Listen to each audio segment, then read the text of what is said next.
Good morning. This is Rachel with Infused Meadow. Okay, today I'm going to show you another type of pudding. I'm going to be making some banana pudding for my home. Now, I have already done a video on the vanilla wafers, or as you'll see them in the store, Nilla wafers, or the vanilla wafer cookies. And you'll need whipped cream, which I've also shown a video for. So this is just a different type of pudding. The first time I showed you pudding, one second, it is a powder type. And this works it works beautifully as well. And it's also on the stove top. It's a lot faster and less ingredients. This is what you would call, it's definitely more ingredients, and it's more of a custard pudding. But this is what, back before stores started using all the in the pouch stuff, which is what the jar is that I gave you a recipe for, then this would be the way that people made their pudding. Okay, so this is a vanilla pudding, because when you're making banana pudding, back before stores had all the the different flavors and stuff, you basically had a plain and then you'd have a chocolate. And that's because you just add some cocoa powder to this same recipe to make a chocolate. And when I do want to make a chocolate pudding, I will bring you along for that one.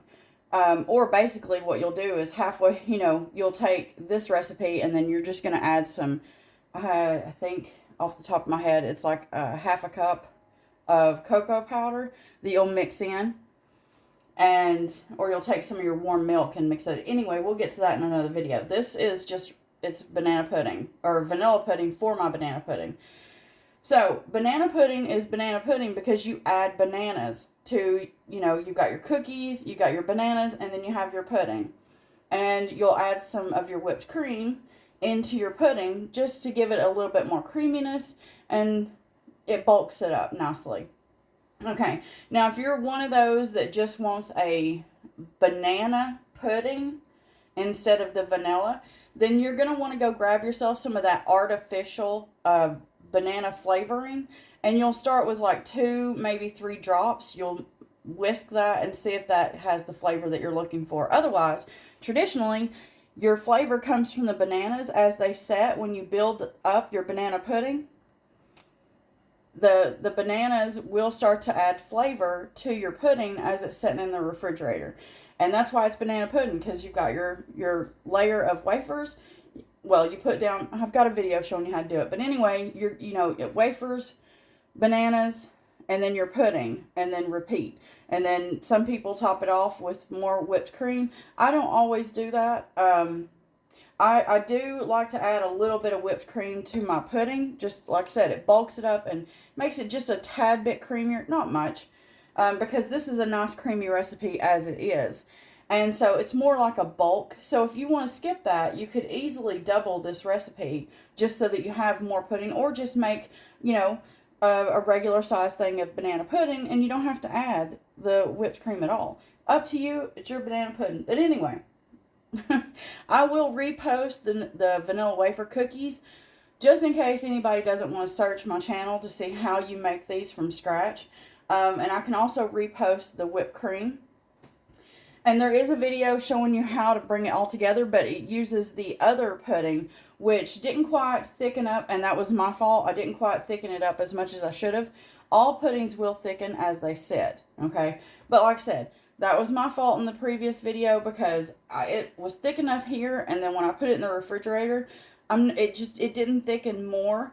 So if you do that, instead of using that 4th cup of the mix, go ahead and do a 1/3 cup of the powder to your 1 cup of milk, and you're going to still heat that up on the stove, and that should give you the consistency that you're looking for. More of a, if you go to the store and you buy the little boxes of pudding mix, that's more closer to that ratio, if that makes any sense. Okay, so what do we have right now?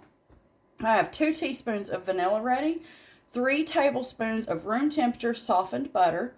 I'm gonna add to this a 1/2 teaspoon of salt. Whatever salt you got will work, it does not matter. I'm gonna need 4 egg yolks. So have yourself a bowl so that you can put your egg whites in it, and then you can turn around and use those egg whites to make yourself an omelet, you know, an egg white omelet, or you can take a little, you know, one of these. If you're making bread today, go ahead and take one of these egg whites, put it in a separate thing, and that way you can add a little bit of milk to that or water, mix that up, and there's your egg wash for your bread. You can make meringue if you're one of those people that likes meringue. I'm not. Which is why you'll never see me make it. I don't care for meringue, but that's my preference. We're all different. It's the beauty of us. We have sugar and we have cornstarch. I've already measured out, so don't make a mess. It's 1/4 cup of cornstarch. And then I'm going to add to this 1.5 cups of heavy cream, which I've already measured out. And then I'll measure out my 1.5 cups of milk, and it's all going to go in here. So I will apologize now. This video will be, you know, it won't be short. None of my videos are short because I give you a full walkthrough of what we're doing.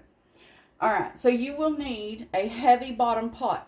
You can't make candies and things like this with a regular aluminum, thin, lightweight pot. You have to have heavy bottom, or I think some companies are now calling it a 3-ply. And that's because this helps even out your heat. It radiates more evenly, and you don't have to worry about scorching. And that's what you need, okay? All right, so I'm going to set this aside, and I'm going to bring that pot right back over here. And what I'm going to do straight into the pot is I'm going to measure out 3/4 a cup of sugar.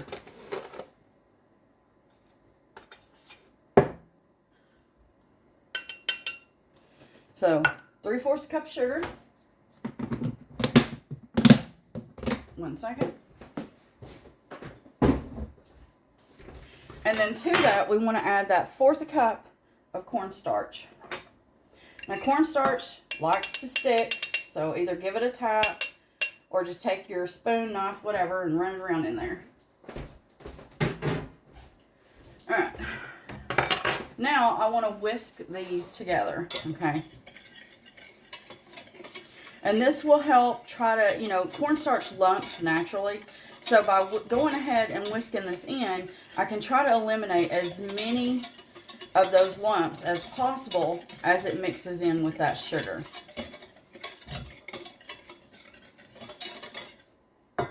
And this is a medium-sized pot. All right, so that will come back. Oh, I forgot my salt. So I even had it out and forgot it. So 1/2 teaspoon of salt.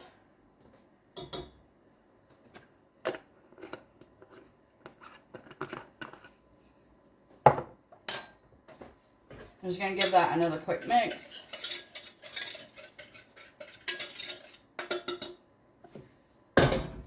Okay. Into this one, we are going to add our heavy cream, 1.5 cups of heavy cream.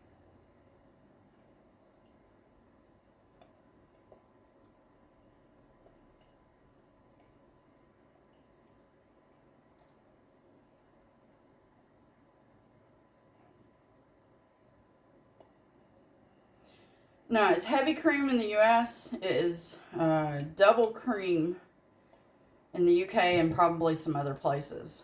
All right. Now, making sure that we can see our measurements. You want 1.5 cups of full-fat whole milk. So we're going to pour in our 1.5 cups so that we measure it properly. 1.5. 1 second, let me put this in the fridge. Okay, so we're going to add our milk.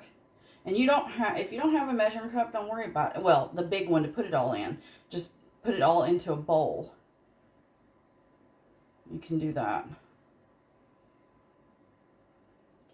And we'll give you the gist, so to speak. Oh, I forgot something. 1 second, I'll be right back. All right, you're going to want a second whisk. So what we're going to do now, and I will show you with one, I won't make you watch all of them, is you want your 4 eggs. You're going to crack it. And this is just what I like to do. I know some people say, oh, I've got a hack. Okay. Sometimes that just happens. I don't know why. Which makes this a little bit more difficult. a nice thick shell. Okay. I'll clean that up in a minute. I don't want shell in there, so membrane intact, shell. Alright, so when this does happen, I just pinch it. I'm going to finish that. So I'll pull the top off of the egg, and then I slowly drain out that egg white, and then you're going to use the other side to just try to get as much of that egg white off as possible. And then you want to drop that in. You're only using the yolks for this. And as usual, I have a towel right under the camera. Well, paper towel. Same thing.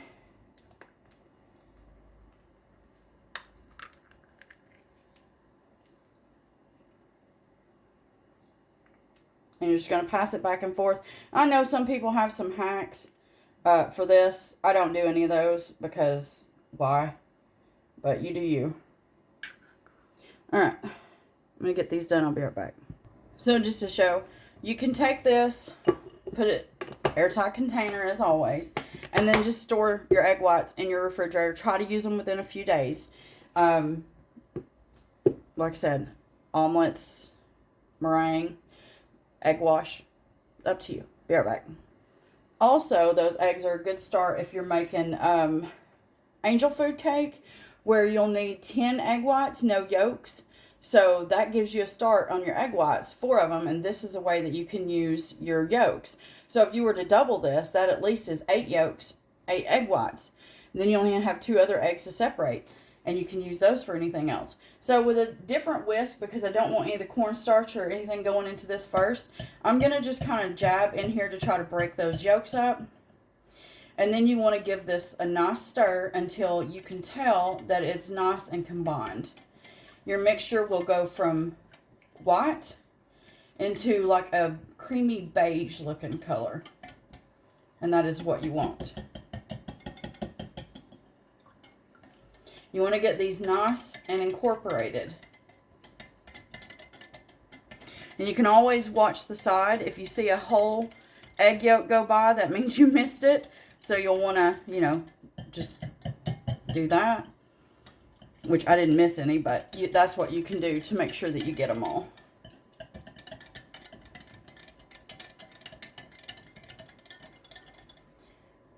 You don't need a stand mixer or a hand blender for this because you don't want to over whip this heavy cream, or else you'll end up with, you know, you could start to form that heavy cream, and then you're not going to be able to make banana pudding.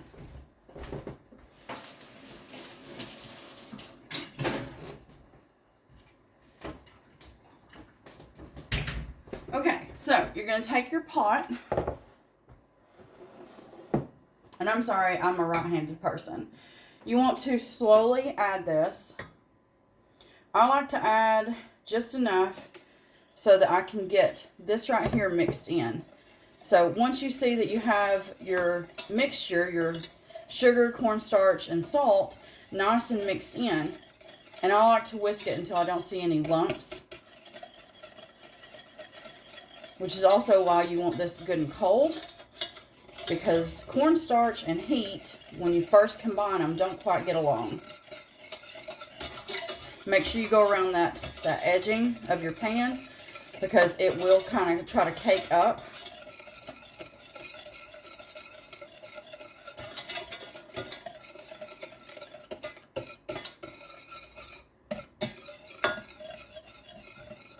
And now I'm going to add slowly the rest of this in.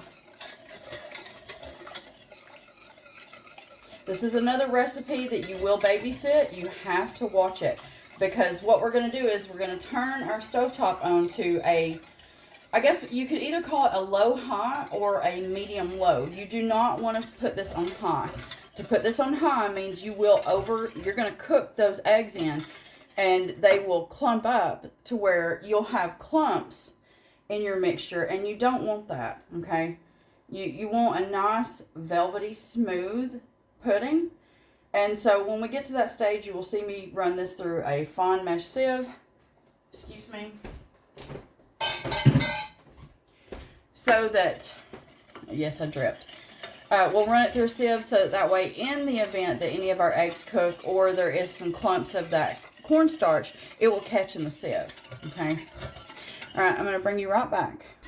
Okay, so I have this on a medium-low or a low-high, however you want to word this. We're going to whisk this the entire time.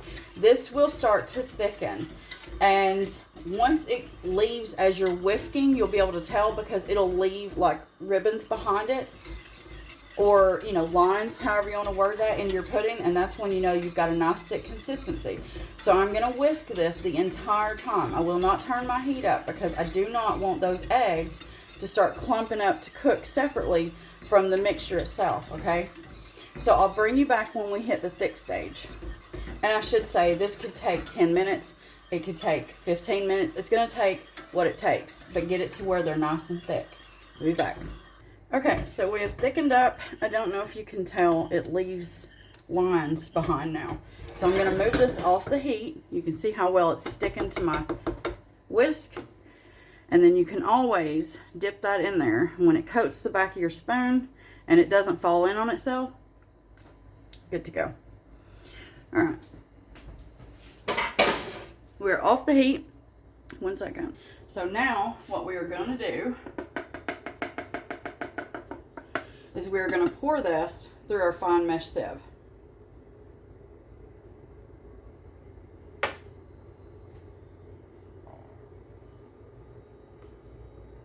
Don't let it set on that bottom.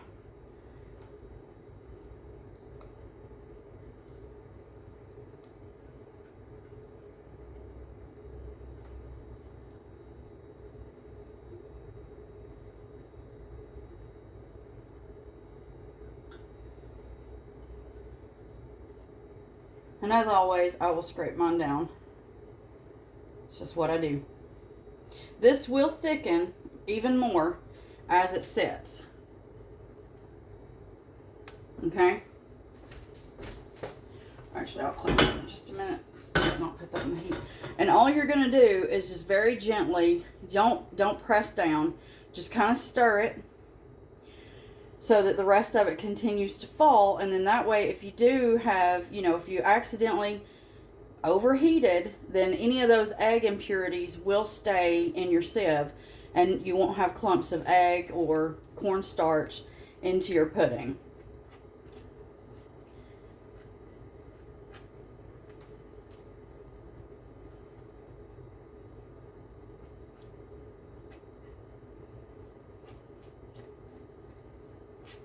But just don't press down, okay? You don't want to force any bits of egg that you could have. It does happen, but you don't want to force that through your sieve to where it ends up into your actual, you know, your end product, your final bit of pudding here.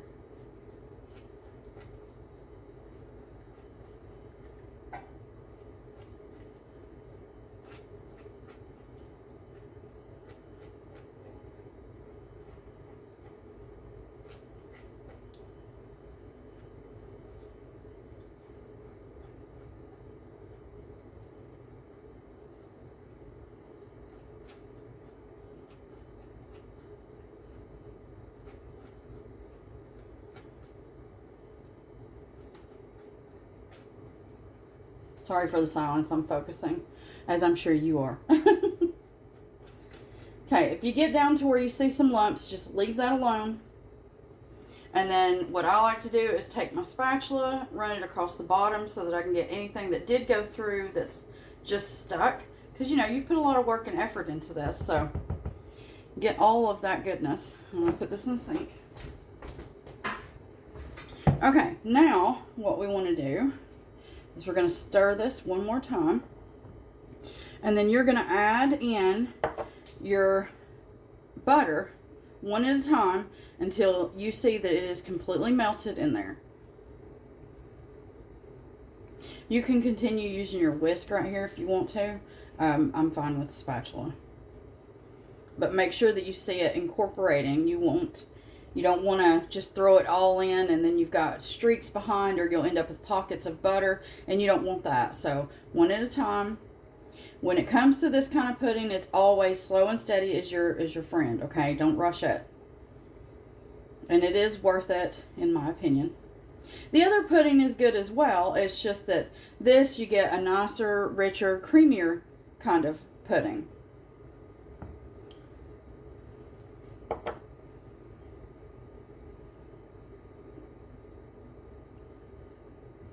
Alright, so I think you get the gist of it. Let me get all this worked in. And then once I get all three in, I will add those 2 teaspoons of vanilla. So I'll bring you right back. Okay, so I've gotten all of my butter worked in. And now I'm going to add those 2 teaspoons of vanilla.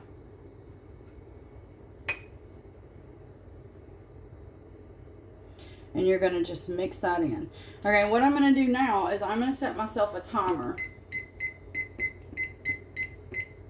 for 10 minutes.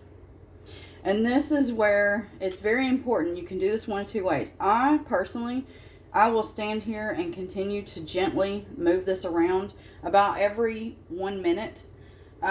Because what this will do, just like the other pudding, just like any of these puddings, is it will create a skin on the top of it. I do not want that skin. So what I'm going to do is I'm just going to gently keep this moving.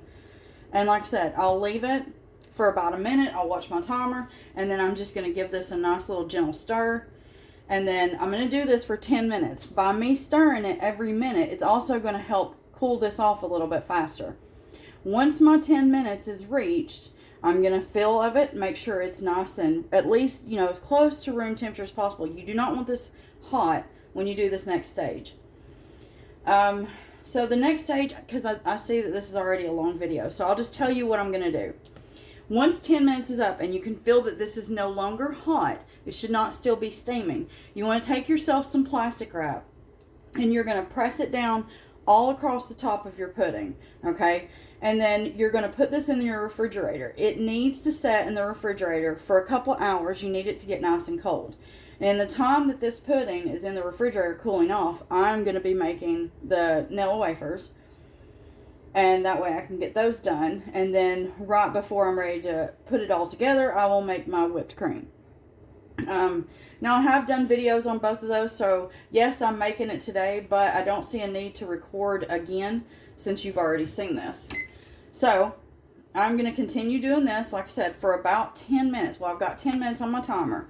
So for 10 minutes, I'm just going to stand here and I'm going to give it a stir. Now, you can walk away if you want to, and, at least every 2 to 3 minutes, give this a little stir. Otherwise, it will form a skin. And then when you go to stir it, all you're doing is forcing that skin down in your pudding. And so when you go to bite into this and you have those weird chunks and you're like, okay, I ran it through a sieve. Why do I have, what is that? That's the skin that you let occur. And when you went to stir it, you just kind of forced it down in there. And, sometimes you can stir it enough to where it will recombine into your pudding. And sometimes it won't. So just one more note, on the stovetop, that took me 14 minutes, so that you're aware. Like I said, slow and steady. That's where you want to be. A lot of things in the kitchen, you just can't rush it. And this is one of those. You have to go slow and steady, and that way you end up with a beautiful, beautiful, nice, thick, creamy pudding. Okay? So I'm going to end this here. I'm going to keep doing this. I hope that you make this, and I really hope that you love it, if not like it. And as always, if not, then I hope you find the recipe that's right for you out there somewhere. And if you're one of those that would prefer a quick pudding, don't forget I do have a video showing you how to use that powder and how to assemble that powder. Like I said, I would just increase the amount that you put into the liquid. Because it's been a while since I've been home. And I've not bought the boxes and I don't know how long. So I'd kind of forgotten my measurements because I hadn't used it in so long. But I'm telling you, I would go with the, a third a cup of your powder mix. Okay. All right. Again, I hope you make this and I hope you love it. If not like it, and I also hope you have yourself a wonderful day.